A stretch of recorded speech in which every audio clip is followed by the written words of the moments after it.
The modifiers of human acts. The modifiers. Man does not act 1m vacuum, he is an organism responding and reacting to stimulus. His total makeup is the sum of all experiences, his personal background, education, social upbringing, political persuasion, religion, and personal aims contribute largely to his development and behavioral preferences. The following are modifiers of human acts. Ignorance. We are familiar with the saying, ignorance of the law excuses no one. This implies that one should not act in the state of ignorance and that one who has done a wrong may not claim ignorance as a defense. Ignorance is the absence of knowledge which a person ought to possess. A lawyer is expected to know the law, the doctor, his medicine, and the manager, his business operation. Ignorance can be vincible or invincible. Vincible ignorance can easily be reminded through ordinary diligence and reasonable efforts. Example, the ignorance of a visitor regarding a particular address in a certain place is vincible, since he can ask for information from a policeman or pedestrian. Under the category of vincible ignorance is the affected ignorance. This is the type which a person keeps by positive efforts in order responsibility or blame. Example, when an employee refuses to read a memo precisely so that he may be exempted from its requirement. Invincible ignorance is the type of which a person possesses without being aware of it, or having awareness of it, lacks the means to rectify it. The ignorance regarding missing person or objects is often invincible. Sometimes, too, a person acts without realizing certain facts.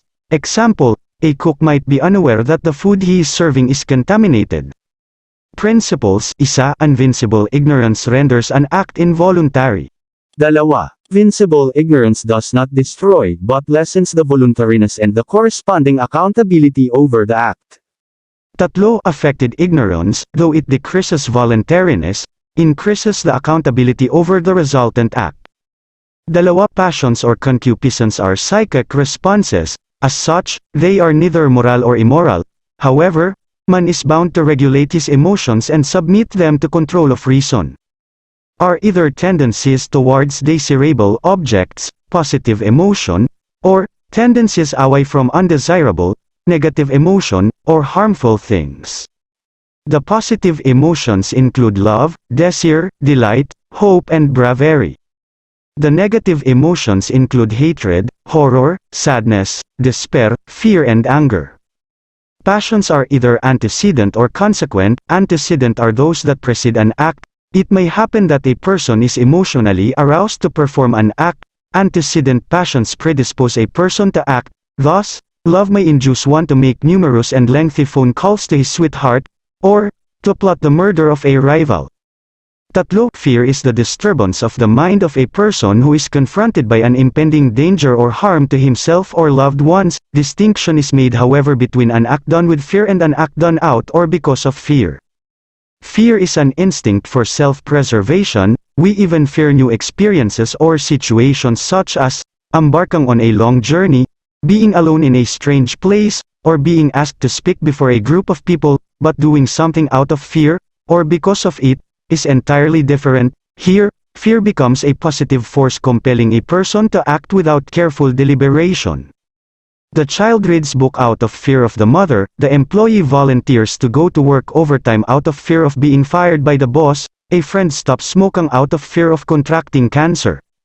4. Violence refers to any physical force exerted on a person by another free agent for the purpose of compelling said person to act against his will. Bodily torture, maltreatment, isolation and mutilation are examples of violence against a person.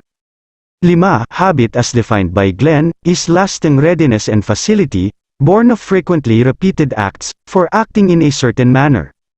Habits are acquired inclinations towards something to be done. They assume the role of a second nature, moving one who has them to perform certain acts with relative ease. The word habit forming that we use to refer to certain experiences show easy it is for one to acquire a habit. It also implies that a habit is not that easy to overcome or alter. It requires strong-willed person to correct a habit successfully within a limited period of time. Action and emotion. Man does not act the way a robot does without feeling or emotion. In doing this act, man does not only evoke certain sentiments, but his decision or intention to perform is swayed by his emotion. One who loves to sing with feelings but is moved and motivated to sing when the occasion is there.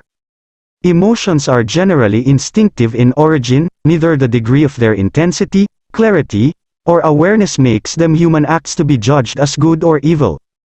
They become good or evil by the attitude of a person manifesting them. A person who nourishes his feelings of hostility towards another is more prone to acquire the motive for inflicting harm of the object of his hatred. Refinement of emotion ethics deals with emotions as factors affecting human motivation and behavior. Instead of repressing them, it calls for their refinement. This means that man is expected tomcat not only with his mind and body, but precisely with his heart and soul. Thus, for instance, the Decalogue does not merely command that we love God, but add to say, with all your heart and with all your soul. In the purest sense, doing good for another is a virtue unless it comes from the love of what is good. Any other motives is inadequate regardless of the merits of the assistance offered. It is possible indeed to extend to loan to a friend and disgrudgingly. Moral perfection comes from within. We, Filipinos, refer state as kagandahan ng loob. It is loob because it radiates from within the human personality.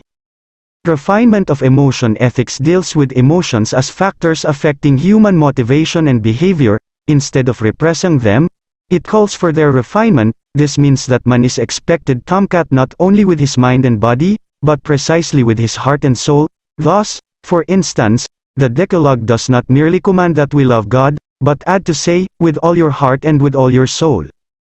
In the purest sense, doing good for another is a virtue unless it comes from the love of what is good. Any other motives is inadequate regardless of the merits of the assistance offered.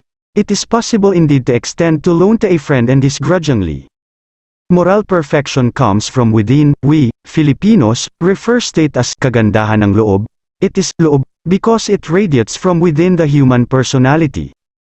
Kagandahan ng loob refers to attitude. It stands for all that is good. We call kabaitan. In a human being, it is the multiplicity of sterling qualities, both natural and acquired, which, because they proceed from the heart and mind, also greatly influence one's behavior towards himself and others. Kagandahan ng loob includes such moral values as mapagmahal, maunawain, may pakikiramdam, may pakikiramay, matulungin, masayahin, and hindi mapagkunwari.